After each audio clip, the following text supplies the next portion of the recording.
ოდილებაზე ბევრი არ ვიცი, მაგრამ საკმარისი ვისწავლე იმისთვის, რომ ჩემი შეზღუდული გამოცდილებით ერთი მნიშვნელოვანი რამ დავინახო. სინამდვილეში მე ChatGPT-ს ვიყენებ, რომ დამეხმაროს. ძალიან კარგად ვწერ ფსევდოკოდს, მაგრამ როგორც ჩანს, ახლა ცოტა ვიბნევი. ოდილებაში არის ასეთი რამ, რომელსაც ცვლადი ეწოდება. ეს რაღაცის დროებითი შემცველია. მას მნიშვნელობას ანიჭებ, რომ პროგრამამ სწორად იმუშაოს. მაგრამ თუ ამ ცვლადს სწორად არ განსაცვრავ, ფუნქცია პროგრამა ისე არ იმუშავებს, როგორც უნდა იმუშაოს. ჩემთვის სიყვარული ზუსტად ასე მუშაობს.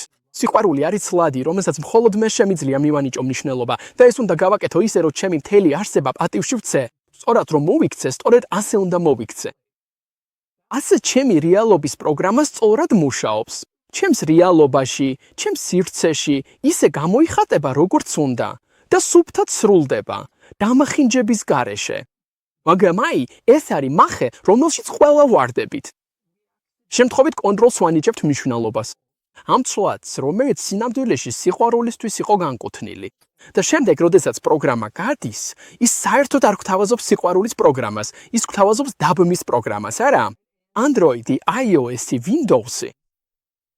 ყველამ კარგად ვიცით, რა ხდება, როდესაც თქვენ სისტემაში გაუთვალისწინებელი პროგრამები მუშაობს. ისინი მოიხმარენ ზედმეტ გამტარუნარიანობას როგორც CPU-ში, ასევე ოპერატიულ მეხსიერებაში და ათავსებენ დავცალებ თქვენი ბათარია. სწორედ ამიტომ არ შემიძლია სხვას მივცე უფლება ჩემთვის სიყვარული განსაზღვროს. პროგრამა სწორად მუშაობს მხოლოდ მაშინ, როდესაც ის შიგნიდან არის შექმნილი.